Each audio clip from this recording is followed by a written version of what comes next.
Olá, tudo bem? Vamos conversar hoje sobre os gráficos do movimento uniforme.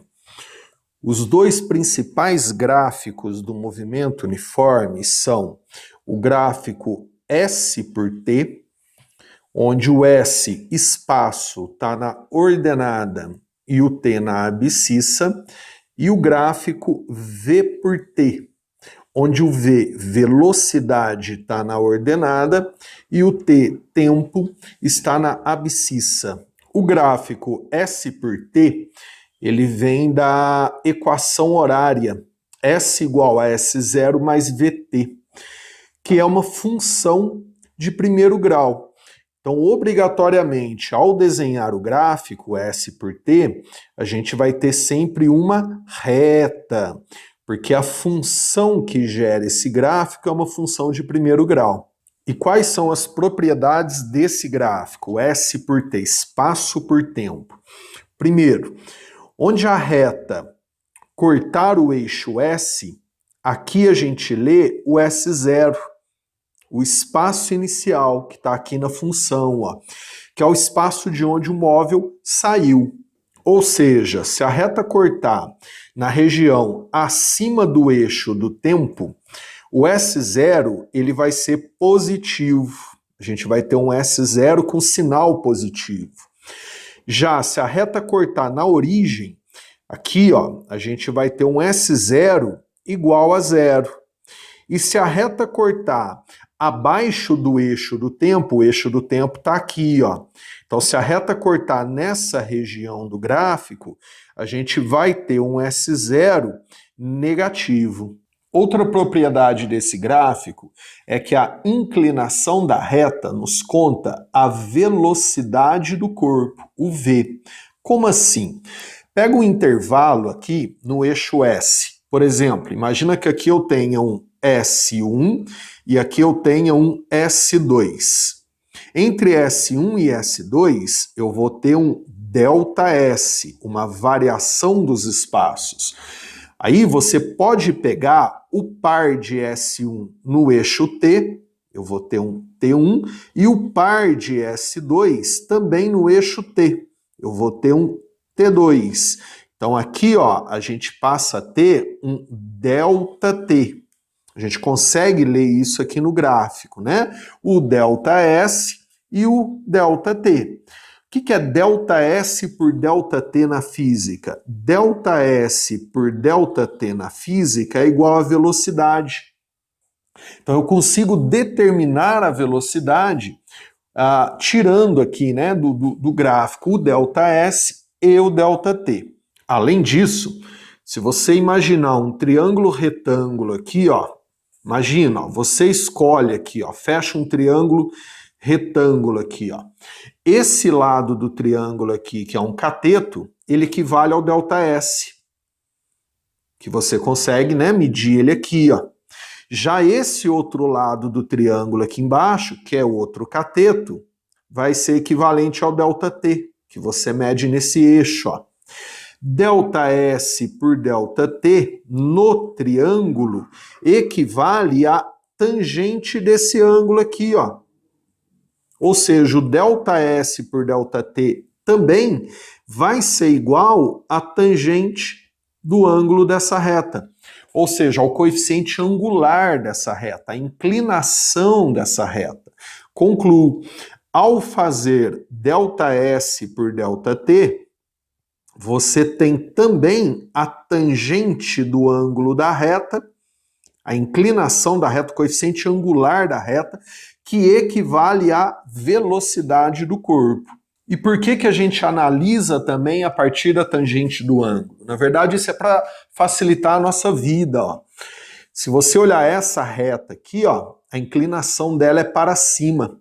Consequentemente, a tangente do ângulo da reta, né, a inclinação da reta, o coeficiente angular da reta é positivo. Então, olhando a inclinação da reta assim, ó, para cima, a gente pode concluir que a velocidade é positiva, é maior do que zero, é um movimento progressivo, né? Já se eu imaginar essa reta deitada aqui, ó, a tangente é igual a zero, O coeficiente angular é igual a zero.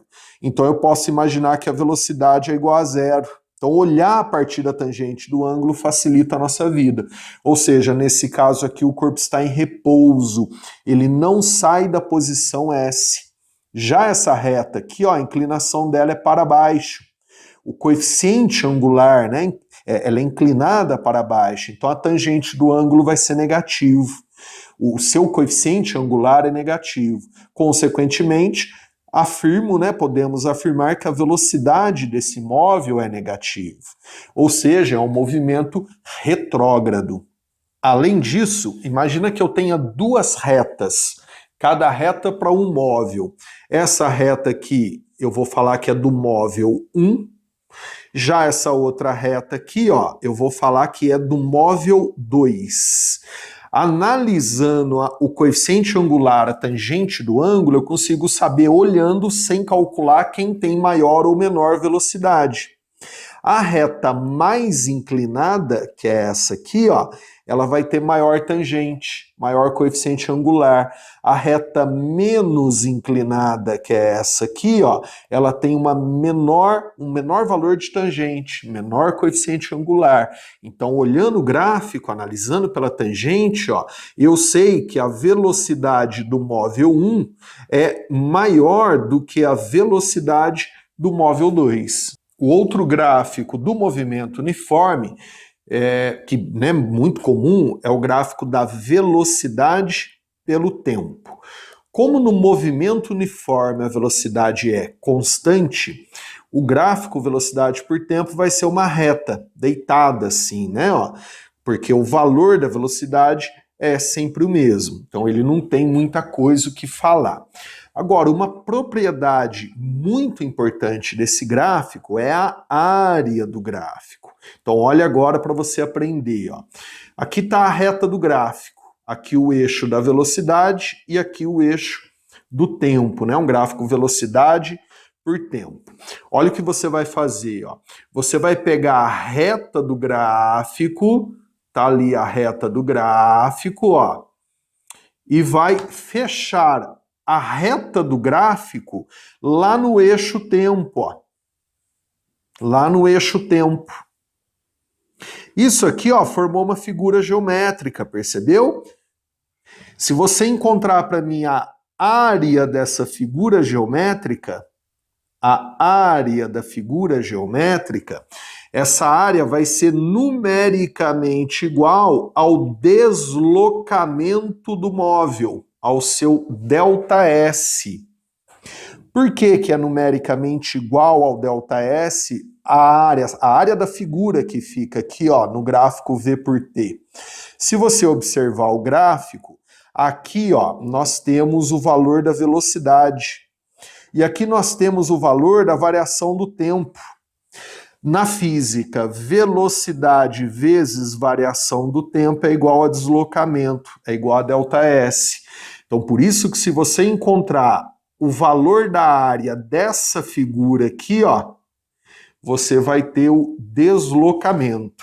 Para terminarmos, as duas possibilidades do gráfico V por T é a reta acima do eixo T, né? O eixo T está aqui embaixo, ó. Então a reta corta, ó, a reta está nessa região. Ou a reta abaixo do eixo T. O eixo T está aqui, ó. E a reta está cortando aqui, ó. Qual a diferença entre os dois? Nesse primeiro caso aqui, ó, a reta corta numa região onde a gente lê velocidades positivas. Então a velocidade aqui, ó, vai ter o sinal positivo, sendo um movimento progressivo, né? Já aqui, ó, a reta está cortando numa região onde o valor da velocidade é negativo. Então a velocidade aqui, ó, ela vai ser negativa. A gente vai ler, né, a velocidade aqui com valor negativo, sendo um movimento retrógrado.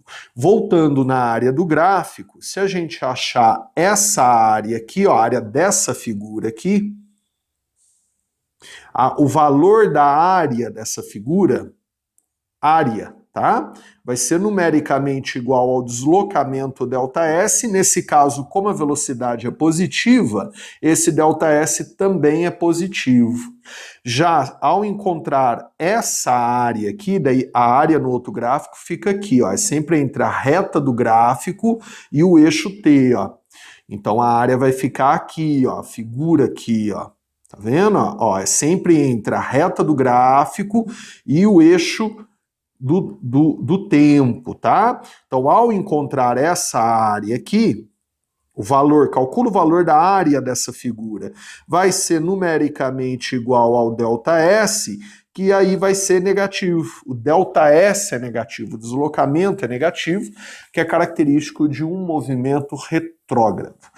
Tudo bem? Fica aqui essa primeira aula de gráficos, bons estudos e até as próximas aulas.